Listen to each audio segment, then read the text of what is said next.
When a once-forgotten farm town faces a terrifying new enemy, one single mother, hiding a deadly past as a special forces sniper, must rise again to protect her family, her land, and her legacy. But the greatest threat isn't the racists at her door. It's the betrayal hiding right beside her. Fair Hope looked peaceful under the early sun, but Naomi Greene knew better. The cracks in the sidewalks and the crumbling church steeples whispered of old battles that had never truly ended. She lived on the edge of town, where the fields stretched wide and stubborn, passed from hand to calloused hand, from ancestors who refused to leave even when the world gave them every reason.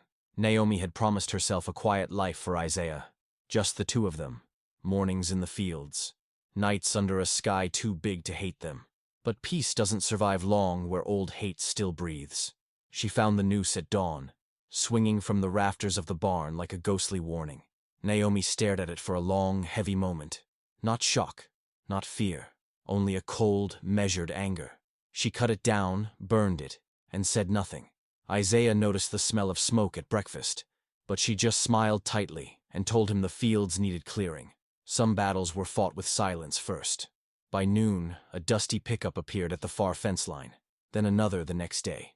Strangers she didn't recognize, men who didn't belong there, their presence heavy like a storm pressing down on the horizon. They watched without speaking, the way wolves watch a herd. Naomi went to Sheriff Briggs because she had to, not because she believed. He leaned against his cruiser, tipping his hat back, offering a practiced smile. "Don't worry, Naomi, we'll keep an eye out." His voice was friendly enough, but his eyes slid away too fast. She nodded, said thank you, and walked out, knowing exactly how much protection he would offer. None. At home, Isaiah's questions grew harder to dodge. "Why are they looking at us, Mama? Why did they hurt the barn?" Naomi held him close, burying her face in his hair, wishing she could lie better. She whispered promises she wasn't sure she could keep. Outside, the fields whispered too, the wind moving through the corn like a warning. The land had survived worse. So would they. But Naomi knew something ugly was coiling just beyond the fence posts. Something patient, something hungry. The town had changed faces, but not hearts. And this time, Naomi wasn't planning to run. She had bled enough for this soil. She wasn't about to surrender it now. The tension wrapped around the farm like a second skin, tightening with every silent stare from the road, every strange truck crawling past, every uneasy glance from neighbors who suddenly looked the other way. The land was breathing. And soon, it would roar. The attacks didn't stay subtle for long. One night, Naomi woke to the sharp crackle of fire splitting the silence. She sprinted outside, barefoot over the cold earth, to see the equipment shed fully engulfed, flames painting the night sky in violent orange. She grabbed a hose out of instinct, fought back the blaze, but by morning, the building was nothing but twisted metal and ash. The sheriff sent a deputy, a young man who barely looked her in the eye as he scribbled notes, called it an unfortunate accident, and left before the smoke even cleared. But Naomi knew better. Accidents didn't leave gasoline trails behind. At the edges of her property, the watchers grew bolder. Trucks idled longer. Men stood just inside the tree lines at dusk, their faces shadowed, arms crossed, waiting. They didn't say a word. They didn't have to. Their silence said it all. Leave, or else. Naomi decided she would not wait for permission. She followed her gut. The same gut that had kept her alive through 1,000 battlefields. Late one night, under a sliver of moon, Naomi slipped through her fields, staying low, her breath steady. She watched the trucks, watched the men whispering into phones. She circled the property, checking fences, checking gates. And that's when she found the first sign, a fresh stake hammered into the ground near the western boundary. A marker. She yanked it out and found paperwork tucked in a plastic sleeve, damp from dew but readable enough. It wasn't just a boundary marker. It was a claim. Someone had filed deeds showing her land under someone else's name. Her stomach twisted. Forgery. The land her great-grandfather had died defending. The soil soaked with the blood and sweat of those who refused to leave. And now they were trying to steal it with pens and paper instead of nooses and guns. Naomi spent the next 2 days digging, asking quiet questions at the courthouse, at the real estate office. Patterns emerged like bruises beneath the surface. New developers offering dirt-cheap buyouts to every black landowner still standing. Families who said no found their farms burned, their animals poisoned, their fences torn apart. This wasn't random. This was a war. And it wasn't just racist hatred anymore. It was business. Isaiah found the final piece by accident. Out chasing their dog one afternoon, he tripped near the south field and called out. Naomi ran to him and saw it immediately. A hidden camera buried half under the soil, disguised inside a fake rock, lens pointed straight at their home. Naomi crouched there, heart pounding, staring into the tiny glass eye blinking at her like something alive. It was never just about scaring them. It was about building a case, justify an eviction, a forced sale. Something neat and clean on paper so no one would question why another black family disappeared from Fairhope's map. Naomi crushed the camera under her boot. She wasn't just fighting to protect her land now. She was fighting to keep their history from being erased. And she was running out of time. Naomi Greene wasn't looking for followers. But fear, when sharpened right, becomes something stronger. Word spread quietly across the countryside. Whispers between church pews, nods exchanged over market stalls. Families who had kept their heads down for generations now found themselves staring at the same gathering storm. Naomi opened her doors without ceremony. She had no speeches, no grand promises. Only the truth. No one was coming to save them. They had to save themselves. Under the cover of darkness, they trained in secret.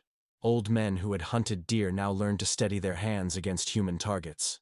Mothers swapped canning jars for rifles, drilling under Naomi's brutal but patient watch. Children carried messages through the fields, memorizing safe paths and fallback points.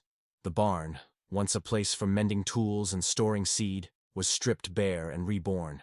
A fortress made of sweat, wood, and quiet fury. The fields were laid with traps Naomi remembered from wars fought on foreign soil. Not to kill, but to slow, to warn, to give them a fighting chance. She didn't call herself a leader. She didn't have to. The way the community looked at her, steady, waiting, said enough. Naomi carried the weight of their hope on her shoulders, moving among them like a ghost in worn boots, teaching the art of survival not because she wanted to, but because she couldn't bear to watch another generation be stolen away. Isaiah trained too. At first, Naomi resisted, her heart clenching at the sight of her boy with a rifle in his hands. But reality gave no room for softness. Under the hard edge of his mother's voice, Isaiah learned to shoot, to listen, to move like smoke. His small fingers, once curled around schoolbooks and fishing rods, now gripped steel with a surgeon's focus. Naomi hated herself for every lesson, and loved him more fiercely with every passing night. There were no uniforms, no ranks, only families and neighbors, fighting for the right to stay where they belonged. Every evening, as the sun dipped behind the hills, Naomi stood watch at the edge of the property, her silhouette etched against the twilight, a rifle slung over one shoulder, a prayer lodged silent in her chest. The town of Fairhope moved on above them, pretending nothing had changed. But Naomi knew better. A reckoning was coming, and this time they would not meet it with bowed heads or empty hands. They would be ready. The attack came without warning, tearing through the midnight stillness like a blade. Naomi shot awake at the sound of engines roaring in the distance, her heart already bracing for the worst.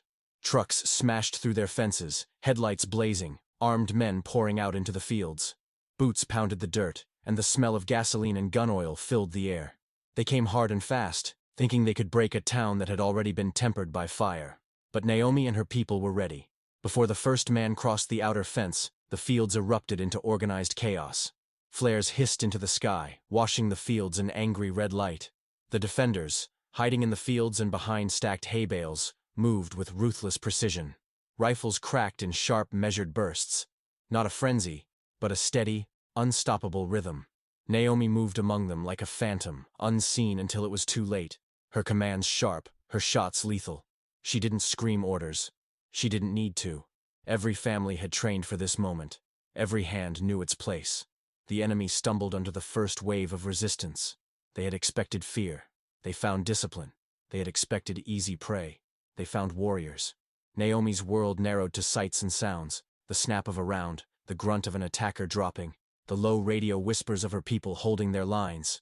She saw Isaiah crouched by the barn, steady as stone, covering two boys half his age. Her gut twisted with pride and terror, but she pushed it down. She had trained him for this, trusted him to survive this. The attackers tried to regroup, but the land itself turned against them. Booby traps laid along the fence lines took out their tires, their cover. Tripwires set in the high grass tripped up even the fastest among them. What wasn't stopped by the earth was cut down by Naomi's people, who moved like the wind across ground they knew better than their own names. By the time the horizon began to gray with the first signs of dawn, the invaders were retreating, dragging wounded, abandoning equipment, their bravado crumbling under the weight of real resistance. Naomi walked through the battlefield they had made of her home, stepping over spent casings and abandoned weapons. Blood darkened the earth where it had soaked in. Among the wreckage, something glinted in the broken light. Naomi knelt, brushing aside a torn jacket, and found it. A badge, its gold face dented, its lettering still visible. Sheriff Briggs, the man who had shaken her hand, promised her safety, lied to her face. The betrayal cut deeper than any bullet ever could. Her fists clenched around the badge until the edges bit into her skin, grounding her in the hard truth of what came next. Around her, her people began rebuilding, dragging fresh boards to mend fences, checking weapons, checking wounds. No celebrations, no cheers, only quiet, battered determination. This wasn't over. Naomi knew the men who came tonight were only the first wave, and now, the fight wasn't just for her farm. It was for survival. The betrayal twisted like a blade in Naomi's gut, sharper than any wound she'd ever earned in battle. Sheriff Briggs, the man who had smiled in her face, tipped his hat, promised to watch over her family, had been part of the rot all along. She held the dented badge in her hands long after the field had emptied of bodies, the steel weight of it burning her palm. The lies ran deeper than she'd feared, and now she needed the full truth. Naomi didn't sleep that night. Instead, she dug. She combed through property records at the courthouse under a fake name. She bribed a clerk to get a peek at recent land transfers. She pieced together transaction after transaction, quick sales, forced evictions, forged signatures. And at the center of it all, a name kept surfacing like an oil slick: Forward Futures. A corporation wrapped in polished marketing and hollow promises of community revitalization. In truth, they were predators, buying up black-owned land for pennies, using legal tricks when they could, and brute force when they couldn't. Naomi's stomach churned as she realized how wide the net stretched. Local banks handing out impossible loans, city council members rubber-stamping shady development deals, real estate agents pushing fear into the hearts of black families still trying to hold on. Sheriff Briggs wasn't a rogue traitor. He was just another gear in a machine built to erase people like her. It was never just about racism, never just about intimidation. It was about money. It was about stealing history 1 acre at a time, hiding it behind contracts and court dates. And Naomi saw with brutal clarity, the fight wasn't local anymore. It was systemic. It was a war waged in boardrooms and backrooms, under the cover of law. Meanwhile, her own people grew restless. Whispers of fear slithered through the battered town. Some families packed what little they had left and fled in the dead of night. Some refused to answer Naomi's calls, their trust fractured by too many broken promises from the world around them. Her farm was scarred, her defenses worn thin. Supplies were dwindling. Hope was harder to find. Naomi could feel the walls closing in.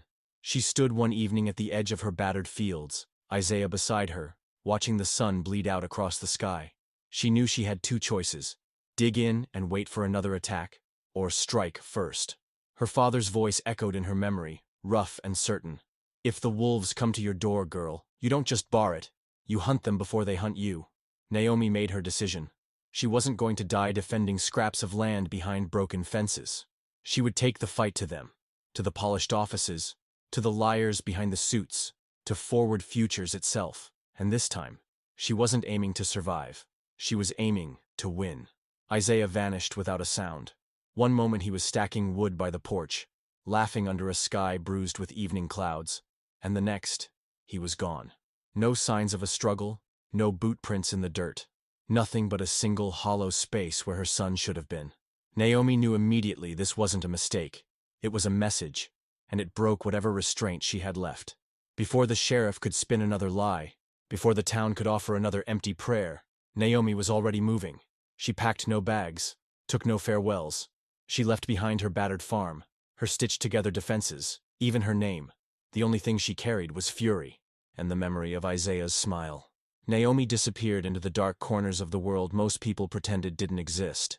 She followed whispers and back-alley rumors, trading old debts for new information.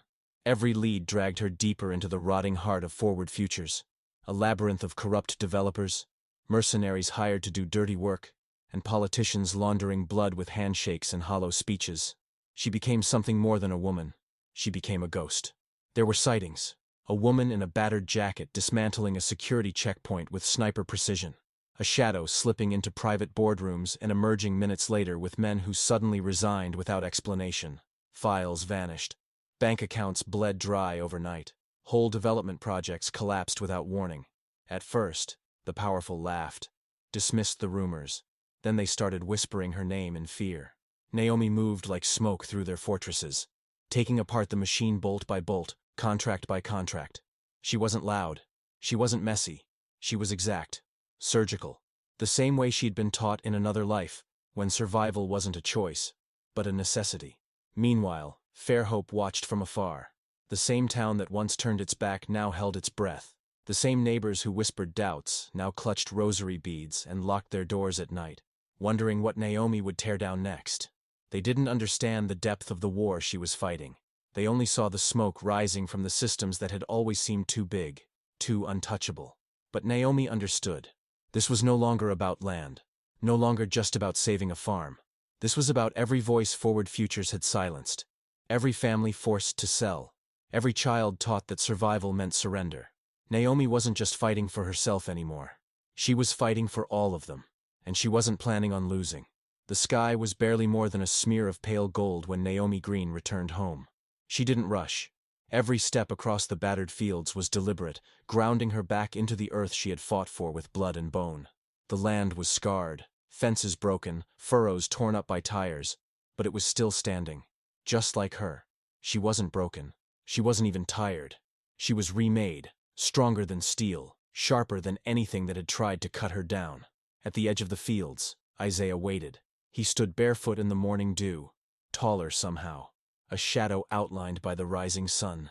His hands were clenched into fists, but his eyes, those bright, unbreakable eyes, never wavered. He didn't cry out or run.